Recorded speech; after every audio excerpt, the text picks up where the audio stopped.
주민들이 집합적인 자기 재산권을 좀 행사하겠다는데 그거를 가로막는다면은 정말 이 정부도 좀 한심한 상황이 아닌가. 우리 정부는 재개발 재건축에 관한 규제를 아주 확 풀어버리겠습니다. 총선을 앞두고 부동산 경기 활성화에 총력을 기울이는 모양새인데 현실성이 없다는 비판도 나오고 있습니다. 먼저 어떻게 바뀌는 건지부터 오원석 기자가 설명해 드립니다. 지은 지 30년이 넘은 목동의 한 아파트 단지입니다. 재건축을 위해 안전진단을 신청했다가 한 차례 떨어졌는데 그래서 이렇게 안전진단을 다시 추진한다는 현수막이 걸려 있습니다.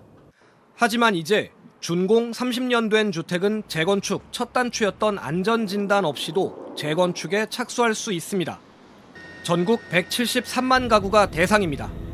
지금은 안전진단부터 추진위와 조합을 만들어 사업 인가를 받기까지 평균 13년이 걸리는데 이젠 절차가 대폭 단축되는 겁니다. 정부는 재건축 기간을 최대 5에서 6년 단축할 거라고 전망했습니다. 재건축 재개발은 지금까지는 규제의 대상이었다면 지금부터는 지원의 대상으로 모두를 전환하겠습니다. 재개발 규제도 풀리는데 지금은 30년 된 건물이 66%를 넘어야 가능했지만 이젠 60%로 낮아지고 촉진지구는 50%만 돼도 가능합니다. 요건을 충족하는 단지는 벌써 들썩입니다. 주민들은 아무래도 반기겠죠. 거래는 상당히 활성화되죠. 상당히 아마 영향을 줄 겁니다. 하지만 우려하는 목소리도 적지 않습니다. 아직 튼튼한 건물을 허물 필요가 있느냐부터 저희도 객관적인 평가를 받고 싶은 거죠. 저희 건물이 정말 얼마나 노후하고 그게 합당한 건지. 집주인만을 위한 정책이란 비판도 있습니다. 그 이주 계획이 전혀 안 잡힌 상태에서 그 규제가 풀어지게 되면은 임차인들은 어디로 가야 할지. 정부는 또 2년 안에 지어지는 오피스텔 등 소규모 주택을 처음 구입하거나 이미 지어진 소규모 주택을 사서 임대에 등록해도 세금 혜택을 주기로 했습니다. JTBC 오원석입니다. 이번 대책의 핵심은 규제를 획기적으로 풀어 주택 공급을 늘리고 건설 경기를 띄운다는 겁니다. 하지만 이미 부동산 PF 부실 우려로 공사가 중단되는 경우가 속출하고 있는 만큼 현실성이 떨어진다, 표심을 겨냥한 거 아니냐는 비판도 나옵니다. 이상화 기자입니다.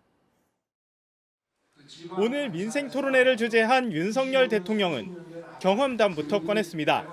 과거에 검사 생활을 잠시 접고 이제 변호사를 1년 하다가 다시 복직을 했는데요. 그때 아마 그 관사의 녹물만 그렇게 심하지 않았어도 제가 계속 사표를 안 내고 근무하지 않았을까. 또 다주택자 중과세 철폐도 언급했습니다. 집이라고 하는 거는 소유자가 살든지 아니면 남의 집에 임대에 들어가 살아야 되는데 모든 사람이 집을 소유해서 살 수는 없지 않겠습니까? 재개발 재건축 안전진단을 사실상 폐지하는 것과 더불어 부동산 관련 세금을 없애 건설 경기를 활성화하겠다는 겁니다.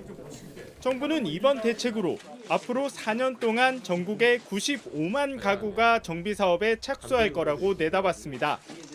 이렇게 되면 대통령 임기 내에 재건축 재개발 사업이 약 당초보다 한 3배 정도로 늘어날 수가 있고요. 관건은 건설사 참여입니다. 실제 재건축 사업이 흐름이 굉장히 길잖아요. 곧장 이 재건축 사업에 이런 온기나 영향이 바로 이어질 거라고 보는 거는 조금 좀 미지수죠, 아직은. 이미 치솟는 공사비와 PF 부실 우려로 공사가 중단되는 사업장이 속출하는 상황에서 건설업 살리긴커녕 세수만 줄 거란 우려도 나옵니다. 결국 이번 대책으로 여의도, 목동 등 상급지만 들썩일 거란 전망과 함께 총선용 대책이란 시각도 있습니다.